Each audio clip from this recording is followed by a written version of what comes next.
तो इंस्पेक्टर ऋषि के 4th episode में स्वागत है आप सभी का। और इस एपिसोड की स्टार्टिंग बहुत ही ज्यादा डरावनी तरीके से होती है और इस एपिसोड का नाम है व्हाट लाइज बीनेथ। इस एपिसोड की स्टार्टिंग में दिखाया जाता है उसी महिला को जो गुड़िया बना रही थी अपनी दुकान पे। अब वो अपनी दुकान बंद करके जाती है और अपने फोन में कुछ म्यूजिक चला के जा रही होती है और जैसे वो रास्ते से जा रही होती है उसे कुछ साउंड सुनाई देते हैं और वो डर जाती है, लेकिन फिर से वो अनदेखा कर देती है। जैसे ही वो आगे जाने वाली होती है वो देखती है वापस से उसे कोई सीटी मार रहा है और देखती है एक आदमी जो है उसके पीछे पड़ा हुआ है। अब वो आदमी उसका पीछा करने लग जाता है और वो औरत भागने लग जाती है अपने घर की ओर। और जैसे ही वो अपने घर पहुंचती है अपने आप को कमरे में बंद कर लेती है और चैन की सांस लेती है। लेकिन जैसे ही वो अपने घर में कुछ कर रही होती है वो देखती है कि कोई मेरे पीछे जरूर पड़ा हुआ है और दिखाया जाता है कि वही आदमी उसके घर में घुसने की कोशिश कर रहा है। और जैसे ही वो आदमी खिड़की से देखता है वो जो औरत है चुड़ैल में कन्वर्ट हो जाती है और उसके जो सारे हाथ पैर है वो ऑटोमेटिक मुड़ने लग जाते हैं। और फिर दिखाया जाता है उसी फॉरेस्ट ऑफिसर को जो ऋषि से मिला था। इसका नाम होता है सत्या और ये आया हुआ होता है अपने एक दोस्त के घर पे और इसका दोस्त भी पुलिस में है और इसके जो बच्चे हैं उसे मामा मामा बोलते हैं। फिर सत्या उसके घर पे आता है और खाना वाना खाता है। इन लोगों में हंसी मजाक चल रहा होता है। इसकी बीवी बोलती है कि मैं ना दरगाह गई थी और वहां से तावीज लेके आई हूं, तुम लोग तावीज बांध के जाना क्योंकि मुझे पता चला है कि वन में वनराची रहती है और मैं नहीं चाहती कि तुम लोगों को कुछ हो। अब भाई उसका पति बोलता है कि तू बकवास मत करे, असल में तो चुड़ैल तू है। और ये सारे लोग हंसी मजाक करने लग जाते हैं। फिर ये कहानी शिफ्ट हो जाती है आयनार के ऊपर। आयनार जो है अब वन में ही रहने वाला है क्योंकि इन्हें केस के लिए और केस की सारी जानकारी रखने के लिए जंगल में ही रहना पड़ेगा। अब वो फोन करता है चित्रा को। चित्रा जो है वो बोलती है कि मैं नहीं आऊंगी अभी, तू जा और ऋषि सर से मिल, मैं अपना पेपर वर्क करके आती हूं। अब भाई जो आयनार है उसका दिमाग वैसे ही फिरा हुआ है क्योंकि वो नहीं चाहता है वो ऋषि के साथ अपना जो ये केस है वो शेयर करे। अब वो चित्रा उसको समझाती है कि कोई बात नहीं, तू जा, जल्दी से मैं आती हूं। और आयनार और चित्रा जो है ये दोनों बेस्ट फ्रेंड्स हैं। अब ऋषि और आयनार जो है वो निकल जाते हैं जंगल में। अब आयनार थोड़ा अपसेट रहता है। तब ऋषि पूछ लेता है कि कोई पर्सनल मैटर है क्या, तुम बहुत ज्यादा अपसेट लग रहे हो। देखो पर्सनल मैटर है तो नहीं पूछता हूं, लेकिन केस के बारे में है तब जरूर बताओ। अब वो आयनार जो है वो पूछ लेता है सर आप भूतों में मानते हो। और उसे याद आता है कि मेरे साथ भी एक चुड़ैल रहती है क्योंकि उसे सपनों में एक चुड़ैल दिखती है। वो जहां भी जाता है वो साया उसके साथ ही रहता है। अब ऋषि बोलता है कि ठीक है तुमने ऐसा क्यों पूछा मेरे से। वो बोलता है देखिए सर मैंने बहुत ज्यादा स्टडी किया इस केस के बारे में। और वो बताने लग जाता है कि जापानीज कल्चर में सांप और बिच्छुओं को मानते हैं। इसके साथ साथ दूसरे कल्चर में लोग जानवरों को पूछते हैं। तो ये जंगल है और ये जो वनराची है इसके साथ भी एक एनिमल है जो कि कैटरपिलर है और वो लोग रेशम बनाते हैं इतनी तेजी से जो कि नॉर्मल इंसान या कीड़ों के लिए करना बहुत ज्यादा मुश्किल है। और ये वनराची जो है ये कीड़ों को पूरा कंट्रोल करती है। अब ऋषि गाड़ी साइड में रोक देता है और उससे डांटने लग जाता है। बोलता है कि तुम एक पुलिस ऑफिसर हो और तुम बेकार में ही इन भूत चुड़ैल की कहानियां बना रहे हो क्योंकि जब रिपोर्ट लिखने की बारी आएगी तो तुम ये थोड़ा ना लिखोगे कि उन सब का मर्डर एक आत्मा ने किया है। हमें कुछ ना कुछ तो प्रूफ चाहिए ही ना। और फिर ये लोग चले जाते हैं गेस्ट हाउस पे जहां पे वन के बीचों बीच एक गेस्ट हाउस है और वहां मिलता है उन्हें सत्या। ऋषि और आयनार देखते हैं कि सत्या एक सांप को पानी पिला रहा है और ये लोग कार से उतर जाते हैं। ऋषि बोलते हैं कि मुझे नहीं पता था तुम सारा अरेंजमेंट करोगे। सत्या बोलता है कोई बात नहीं, मैंने आप लोगों का अरेंजमेंट कर दिया और सबको एक एक रूम अलॉट हो जाता है। अब होता यह है कि ऋषि उससे पूछ लेता है कि एक रात को एक लड़की का पैर जो है वो ट्रैप में फंस गया था और उसने कहा था कि मुझे वनराची दिखी थी, तो ये बात तुमने क्यों नहीं बताई मुझसे। सत्या बोलता है कि देखो मैंने ये सोचा नहीं था कि इस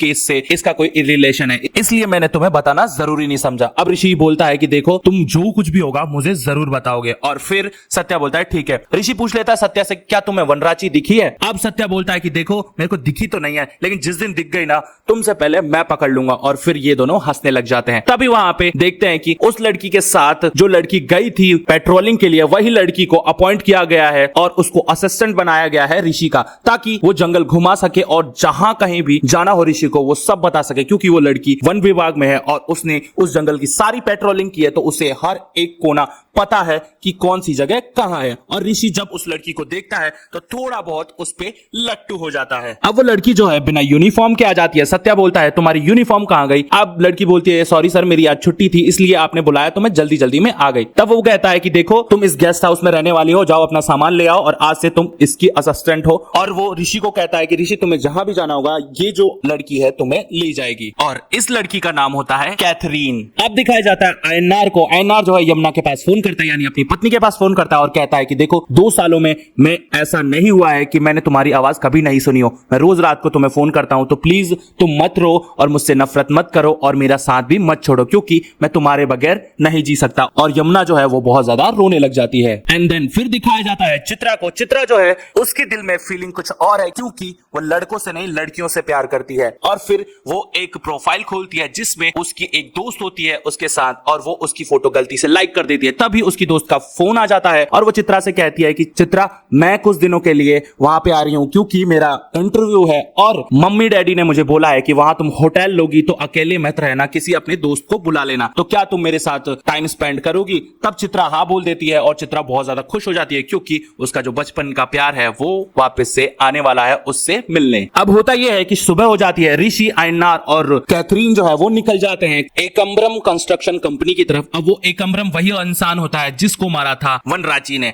अब ये लोग वहां पहुंचते हैं, देखते हैं कि सारे लोग जो है वो शोक मना रहे हैं एकम्बरम के मरने का। और फिर ये लोग तलाशी लेना चालू कर देता है और खोजने लग जाते हैं कुछ फाइलें, लेकिन इन्हें कुछ नहीं मिलता। तब ऋषि बोलते हैं कि एकम्बरम का दूसरा फोन कहां है जिसमें वो सारे लोगों का कांटेक्ट रखता था। अब उसके असिस्टेंट कहते हैं कि मुझे नहीं पता है सर। फिर वो उसका टेबल चेक करने लग जाता है और उसके टेबल में निकलता है एकम्बरम का फोन। इसके बाद वो उसके मैनेजर से भी मिलता है। उसका मैनेजर बताता है कि हम यहाँ पे रोड का कंस्ट्रक्शन करने वाले थे और ये रोड कट के सीधा 2 किलोमीटर हाईवे में मिलने वाली थी। इससे लोगों का जो आना जाना था वो आसान हो जाता। तब ऋषि जाते हैं सामने और देखते हैं कि वो बहुत बड़ा जंगल है और वो उस जंगल में बिना सोचे समझे एंट्री कर जाते हैं। जब वो आगे जा रहे होते हैं तब उस मैनेजर से पूछते हैं कि क्या यही जंगल काटने वाले थे? तब वो आदमी बोलता है हाँ यही जंगल हम काटने वाले थे। इसके बाद जैसे ही वो आगे जा रहा होता है उसको वापस से दौरा पड़ जाता है और उसकी आंख में बहुत ज्यादा दर्द होने लग जाता है। और फिर कैथरीन को दिखता है एक तेंदुआ और उसको साउंड सुनाई देता है। वो आयनार और उस मैनेजर को पेड़ के पीछे भेज देती है और वो आवाज देती है ऋषि को कि बचो बचो, लेकिन ऋषि सुनता ही नहीं है। और फिर वो लड़की भाग के जाती है और ऋषि को पेड़ के पीछे छुपा लेती है। और इसके बाद बोलती है सर तेंदुआ आया था, मैंने आपको आवाज भी दी थी लेकिन सर आपको दिखाई नहीं दिया। तब इसके बाद वो बाहर आ जाते हैं जंगल से और वहां बारिश आने लग जाती है। कैथरीन बोलती है जाइए उस शेल्टर में जाके छुप जाइए और सारे लोग उस शेल्टर में जाके छुप जाते हैं। इसके बाद बारिश को एंजॉय करती है कैथरीन और ये देख के ऋषि जो है उस पे और लट्टू हो जाता है। इसके बाद ऋषि की आंख में दर्द होता है तो वो अपनी एक आंख निकालता है और उसको धो लेता है। इसके बाद कैथरीन ये देख लेती है और कहती है सॉरी सर, मुझे नहीं पता था, आपको सिर्फ एक आंख से ही दिखाई देता है। और फिर कहानी शिफ्ट हो जाती है हॉस्पिटल में। हॉस्पिटल में जब ये लोग जाते हैं वहां चित्रा पहले से ही मौजूद होती है और चित्रा कहती है कि वो जो प्रेग्नेंट लेडी थी उसका जो बच्चा है वो पेट में ही मर गया और उसका पति भी नहीं बचा है, तो वो बहुत ज्यादा शॉक्ड में है। अब ये सारे लोग उसको देख रहे होते हैं। वो जो औरत है वो बहुत ज्यादा रोने लग जाती है और कहती है कि मेरे बच्चे को भी मार दिया, मेरे पति को भी मार दिया, तो मुझे क्यों रखा है, मुझे भी उठा लो, और बहुत चिल्ला चिल्ला के रोने लग जाती है। यहाँ ये सब बहुत ज्यादा इमोशनल हो जाते हैं। फिर ये कहानी शिफ्ट हो जाती है ऋषि के ऊपर। ऋषि जो है कुछ सोच रहा होता है और तभी ये कहानी चली जाती है फ्लैशबैक में, जहां पे उसकी जो गर्लफ्रेंड है उसे बार बार फोन कर रही होती है लेकिन ऋषि जो है वो फोन नहीं उठाता है। अब होता यह है कि वो अपने दोस्तों के साथ बैठा होता है एक पब में और वो दारू पी रहा होता है। तब ऋषि कहता है कि देखो अब मैं इसका फोन नहीं उठाने वाला, और उसके दोस्त बोलते हैं कि इसका तो रोज का ही है, देखना कल इनका पैचअप हो जाएगा वापस से। और ऋषि बोलता है कि अब ये ऐसा नहीं होगा, 2 महीने से मैंने उससे बात भी नहीं की है और अब मैं उससे कभी बात नहीं करूंगा। लेकिन उसकी जो गर्लफ्रेंड है वो उससे बार बार फोन कर रही है, बार बार फोन कर रही है। तब उसके दोस्त बोलते हैं देख उठा ले वरना ये बार बार फोन करके तुझे परेशान करेगी। और फिर ऋषि उसका फोन उठा लेता है। अब उसकी गर्लफ्रेंड बोलती है कि तुमने मुझे क्यों छोड़ा है। अब ऋषि बहुत ज्यादा गुस्सा हो जाता है और कहता है कि मैंने तुम्हें छोड़ दिया है, तुम चली जाओ, मेरे को अब अकेले रहना है। लेकिन उसकी गर्लफ्रेंड नहीं मानती है और इसके बाद उसकी गर्लफ्रेंड कहती है कि पब में दारू पी रहे हो अपने दोस्तों के साथ लेकिन मेरे से मिलने का टाइम नहीं है तुम्हारे पास। और वो बोलती है कि मुझे तुमसे अभी मिलना है। ऋषि बोलता है कि तुम्हें कैसे पता चला मैं पब में दारू पी रहा हूँ, और फिर वो नहीं बताती है। फिर भी ऋषि बोलता है कि बताओ तुम्हें कैसे पता चला। अब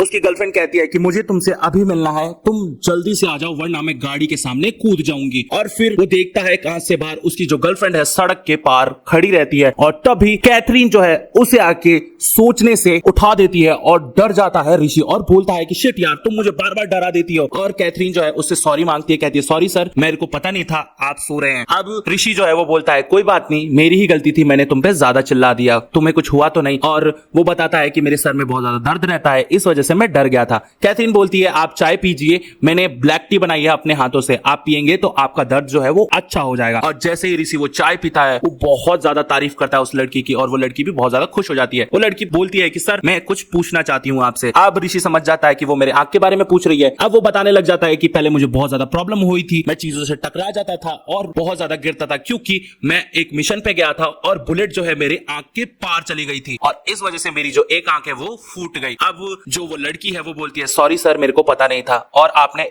ये सब मैनेज किया, ये तो बहुत ज्यादा मुश्किल होगा ना। ऋषि बोलता है हाँ बहुत ज्यादा मुश्किल था। और फिर वो लड़की एक आंख बंद करके चलने की कोशिश करती है लेकिन वो एक टेबल से टकरा जाती है। इसके बाद वो लड़की कहती है ये तो बहुत ज्यादा मुश्किल था सर। और फिर ऋषि बोलता बोलते हैं हाँ ये बहुत ज्यादा मुश्किल था, तो एक काम करो तुम 2 आंखों से ही चलो। और इन दोनों के बीच थोड़ी बातें होने लग जाती है और कहीं ना कहीं ऋषि जो है वो इस पे लट्टू हो जाता है और वो लड़की भी ऋषि पे लट्टू होने लग जाती है। फिर ये कहानी शिफ्ट हो जाती है एक कंपनी में, जहां पे दिखाया जाता है उसी आदमी को जिसने वनराची की गुड़िया जो है वो जला दी थी। उसकी बीवी फोन करती है और कहती है कि पंडित जी आ गए हैं, आपको जल्दी बुला रहे हैं, आप जल्दी आइए। अब उसका पति बोलता है ठीक है मैं आ रहा हूं, और वो निकल जाता है अपने घर की ओर। जैसे ही वो जा रहा होता है अपनी गाड़ी में, वो देखता है कि मेरे जो कंपनी की लाइट है वो बंद होने लग गई है। इसके बाद वो ध्यान नहीं देता है। इसके बाद वो उसकी बीवी बोलती है कि मैंने आपको पूजा की लिस्ट दी थी, वो सारा सामान लेते आना। और जैसे वो अपनी गाड़ी में बैठता है, वो देखता है कि वनराची जो है पीछे वाली गाड़ी पे आ रही है। और जैसे ही वो पीछे वाली गाड़ी पे देखता है, वनराची उसके सामने आ जाती है और उसको खींच के ले जाती है। तो क्या लगता है दोस्तों, ये आदमी बचा होगा या नहीं बचा होगा, ये आप लोग मुझे कमेंट में बताइए। लेकिन एक बात तो पता चल गई, अगर वनराची के वन को कोई चोट पहुंचाने की कोशिश करता है तो वनराची उसे मार देती है, या फिर जो आदमी वनराची पे बिलीव नहीं करता वनराची उसे भी मार देती है। और आगे की कहानी बहुत ज्यादा डरावनी होने वाली है और इसके लिए आप लोगों को वीडियो को लाइक करना पड़ेगा, चैनल को सब्सक्राइब करना पड़ेगा और वीडियो को शेयर करना पड़ेगा। तब तक के लिए tata bye bye, see you.